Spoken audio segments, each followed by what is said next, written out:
Halo semuanya, kembali bersama saya Cahyadi Alfiandi. Di sini saya mau membagikan tips kepada kalian bagaimana caranya menurunkan asam lambung ketika lagi kumat ya. Dan ini ya disclaimer ini berdasarkan pengalaman pribadi saya. Yang pertama itu hindari minum minuman dingin ya, kayak misalkan air dari freezer atau dari kulkas, tolong hindari dulu ya selama 1-2 minggu. Kalau bisa jangan dulu selama asam lambung kalian masih kumat, karena air dingin itu sepengalaman saya pribadi itu malah membuat asam lambung saya itu lebih kumat lagi gitu, malah naik gitu ke kerongkongan, ke dada gitu, sampai ke tenggorok. Yang kedua adalah hindari makanan pedas, asam, dan juga kalau bisa yang suka ngerokok sama ngopi tolong berhenti dulu ya, karena beberapa makanan tersebut dan kopi juga, apalagi kopi hitam ya, itu cukup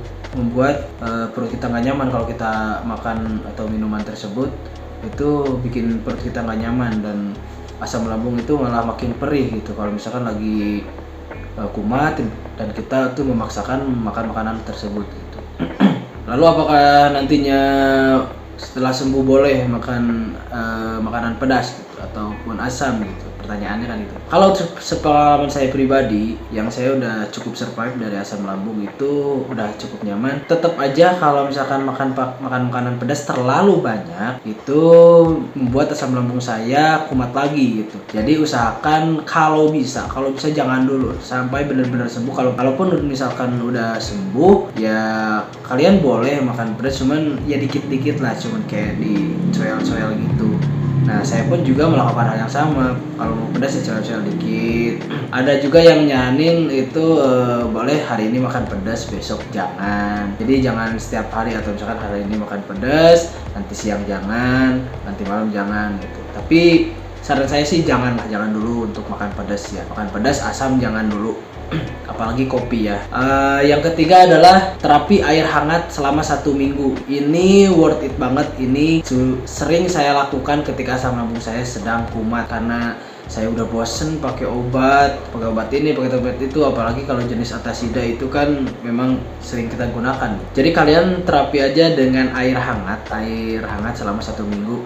Itu kalau bisa tuh pagi itu bangun tidur minum air hangat, setelah makan air hangat. Pokoknya jangan dulu minum air dingin ataupun air yang biasa lah. Kalau bisa hangat, bukan panas ya, jadi hangat kuku gitu, hangat kuku. Jadi kalian minum air hangat selama 1 minggu itu setiap hari, dan itu ya adalah metode yang saya lakukan ke diri saya sendiri, dan itu bikin perut saya nyaman dan asam lambung pun berangsur menghilang, menurun dan juga menghilang. Dan sampai sekarang pun saya masih melakukan hal yang sama jika asam lambung itu kumat, jika kalian tidak mau minum obat. Tapi kalau misalkan kalian gak kuat dan asam lambungnya terus-terusan bikin gak nyaman dan perih ke dada sampai ke tenggorokan, itu kan gak nyaman ya, kalian boleh minum Atasida atau jenis asam lambung yang direkomendasikan oleh dokter kalian. Yang keempat adalah makan makanan yang bergizi ya. Makanan bergizi itu kayak telur gitu, kalau bisa yang direbus-rebus ya, kayak telur rebus,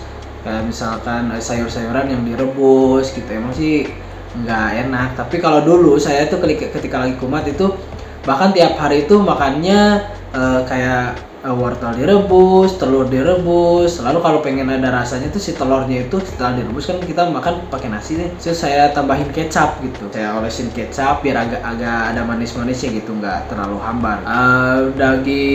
Dagingan juga daging ayam gitulah ya, boleh nggak apa-apa sih kalau goreng ayam, jangan yang lemaknya terlalu banyak lah gitu, sampai kering aja gorengnya gitu. Tapi diusahakan jangan makan makanan yang keras ya, karena asam lambung itu agak cukup susah mencerna makanan ya, dan nggak enak aja, intinya nggak enak aja kalau kita makan makanan yang keras itu di perut kayak nggak habis, nggak kecerna gitu. Kalau bisa makan makanan yang lembek gitu, kayak bubur atau ya kayak sayur-sayuran yang direbus itu kan, itu lembek kan, jadi enak gitu di perutnya, yang dingin gitu. Sama buah-buahannya juga jangan lupa ya, kayak kalau buah-buahan untuk asam lambung itu yang sering saya makan itu kayak apa ya, melon, pepaya, apalagi melon, pepaya, udah sih kayaknya itu aja sih. yang karena yang lain tuh kalau misalkan mangga juga, kalau misalkan mangganya manis tuh nggak apa-apa, tapi kalau misalkan mangganya asem tuh kalau bisa jangan sih ya, karena itu bikin perih juga di perut. Yang kelima adalah rutin olahraga ya. Kalau bisa setiap pagi itu olahraga 10-15 menit. Itu mau kalian cuma stretching doang, kalau mau kalian sepedahan, lari ataupun jalan kaki, minimal kalian menggerakkan badan kalian selama 10-15 menit setiap hari gitu dilakukan. Kalau bisa setiap hari, kalau misalnya nggak bisa boleh seminggu 3 kali, boleh 2 kali, nggak masalah. Intinya konsisten ya. Kalau saya biasanya suka senam, jadi di TV itu di setel YouTube nyari video-video senam, nah saya ikutin selama 10-15 menit. Dan setiap hari saya lakukan itu dan tubuh pun cukup bugar gitu. Jadi menjalani aktivitas sehari-hari itu nyaman gitu. Dan berasa sehat aja gitu. Ya mungkin itu aja video dari saya, semoga bermanfaat. Jangan lupa klik like dan subscribe untuk mendukung saya untuk terus berkembang, dan nantinya juga saya akan membuat video-video tentang asam lambung dan anxiety yang lainnya berdasarkan pengalaman pribadi saya, dan semoga kalian yang mengalaminya juga cepat sembuh ya, cepat keluar dari ketakutan apapun, cepat sembuh dari asam lambungnya ya. Oke, sekian dan terima kasih.